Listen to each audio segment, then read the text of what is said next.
So, good day everyone. For today's video, I'm going to record about the noteworthy contribution of the three era of English language. So, by the way, I am Delmer A. Wallen, a Bachelor of Secondary Education, major in English student in first year college. So, today we're gonna learn about the three English language history or the era of the English language. So, mainly it is the Old English, Middle English, and the Modern English. So over the centuries, the English language has been influenced by many other languages. So first, we're going to learn about the Old English. So Old English is in the time of 450 to 1100 AD.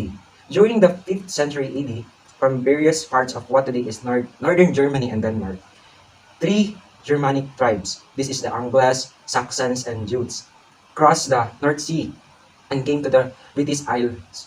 These three tribes pushed out most of the Britons, Celtic-speaking inhabitants from England, into Scotland, Wales, and Cornwall. One group of them moved to the Brittany coast of France, where today their descendants still speak the Celtic language of Breton. So through the years, the Angles, Saxons, and Jutes mixed the different Germanic dialects. This group of dialects forms what linguists refers to as Old English, or we all known as the Anglo-Saxon. So the word English was in Old English, and that derives from the name of the Angles. The Angles were named from England, their land of origin, from which is the word England. Before the invasion of the Germanic tribes, the language spoken in what is now England was a mixture of Latin and various Celtic languages, which were spoken before the Roman came to Britain between 54 to 5 BC. So Celtic tribes lived there in the Iron Age for more than 500 years, until the arrival of the Romans. So the Romans wrote Latin to Britain, which was part of the Roman Empire for over 400 years.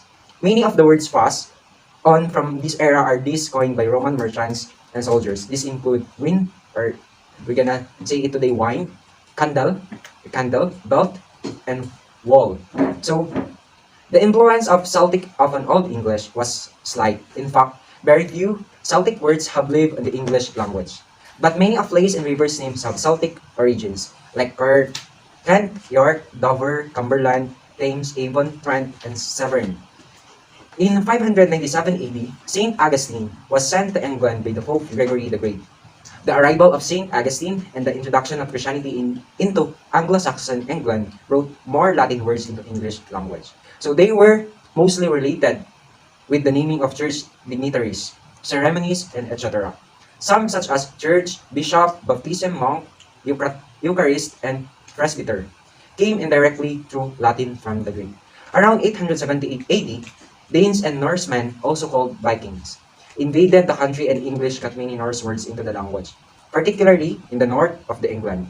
The Vikings, being Scandinavian, spoke a language called Old Norse, which in origin at least was just as Germanic as Old English. So words derived from Norse include sky, egg, cake, skin, leg, window, husband, pillow, skill, anger, flat, odd, ugly, get, give, take, raise, call, die, they, there, and them. So these words comes from the Old English. So from the Old English period, several written works have come to us. So the most famous is a heroic epic poem called Beowulf. So Beowulf we encountered the book Beowulf in grade 10. So but the name of the person who wrote it is unknown. So the Beowulf book was written by unknown. So it's not written by Beowulf. So Beowulf is the oldest known English poem, and it is remarkable for its length, 3,183 lines.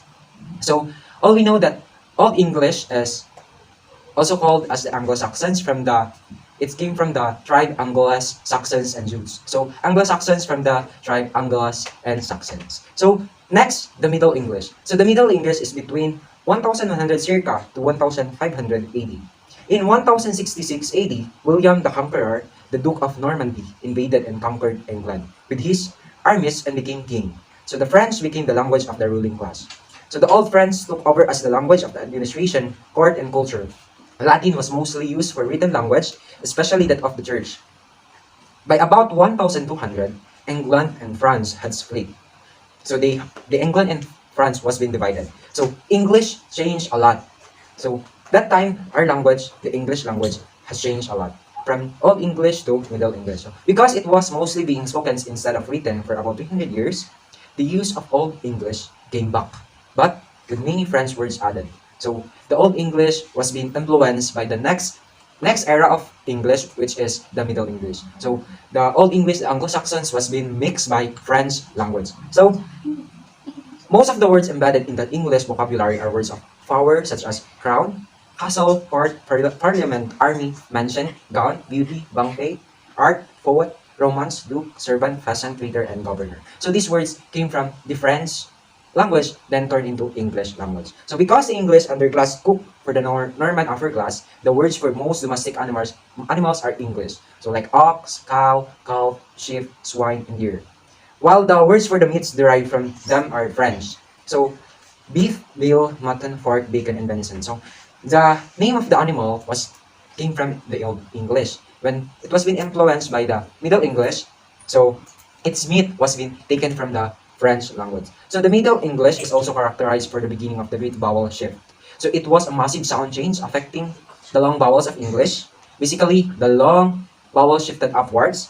That is, a vowel that used to be pronounced in one place in the mouth would be pronounced in a different place, higher up in the mouth. The Great Vowel Shift occurred during the 15th to 18th centuries. So the Great Vowel Shift was occurred during the 15th to 18th centuries. So Chaucer's The Canterbury Tales is an emblematic example of Middle English. So if you don't know about this book, so you can just go to the library or just check it online because you can access it to the online. So the name of the book is The Canterbury Tales, so written by Chaucer's. So it is a collection of stories about a group of 30 people who traveled as pilgrims to Canterbury, England. The tales give us information of what life was like in 14th century England.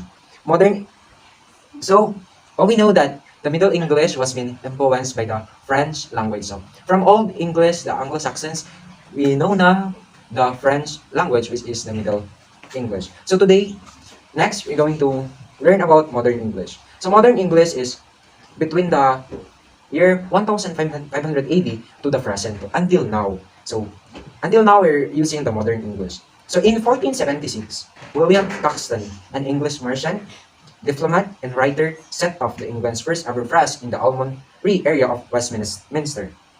The first book known to have been printed there was Chaucer's The Canterbury Tale. So we all know that the Canterbury Tales came from the Middle English, and the Beowulf book came from the Old English. So Caxton became the first English retailer of printed books. So at that time, the Bible and some other valuable manuscripts were printed. So from Greek and Hebrew, Latin language was being now transformed into a modern English, which is now the English words that we are being using, influenced by the Anglo-Saxons and influenced by the French language. So the invention of the printing press helps books to be available to more people. The books became cheaper and more people learned to read. So the famous writer that we all know in the modern English was Shakespeare. So one of the books that Shakespeare's written was the Romeo and Juliet, that was being performed in grade 10.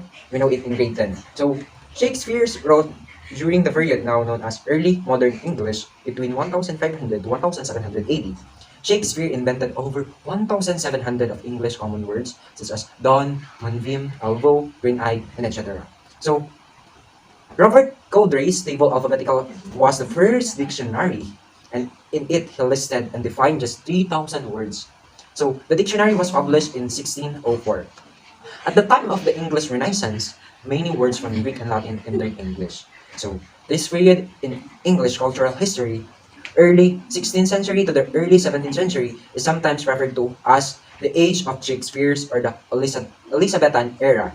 So during the reign of Queen Elizabeth I, considered by the many historians to be the golden age in English history, there was flourishing of the culture, support of art, poetry, music, literature, and theater, popularization of the printing press, as well as massive amounts of sea travel. So during the Industrial Revolution in England, which began early in the 18th century, new technical words entered the English language as inventors, created various products and machinery. They were named after the inventor or given the name of their choice: train, engine, reservoir, fully, hydraulic, condenser, electricity, telephone, telegraph, and camera. Between the 18th and 20th centuries, for 200 years, Britain was an empire. English language continued to change as the British Empire reached to all corners of the world. The North America, Australia, New Zealand, India, some other countries in Asia and Africa. While people who settled and lived there interacted with natives, new words were added to the English vocabulary. For example, kangaroo, boomerang are native Australian aborigine words. Juggernaut, and turban came from India. So these words we use today is coming from this specific language. So English continues to change and develop, with hundreds of new words arriving every year. But even with all the borrowings from many other languages, the heart of English language remains the Anglo-Saxon of Old English. The grammar of English is also distinctly Germanic, three genders, he, she, and it, and a simple set of verb tenses. So thank you for listening and watching this video.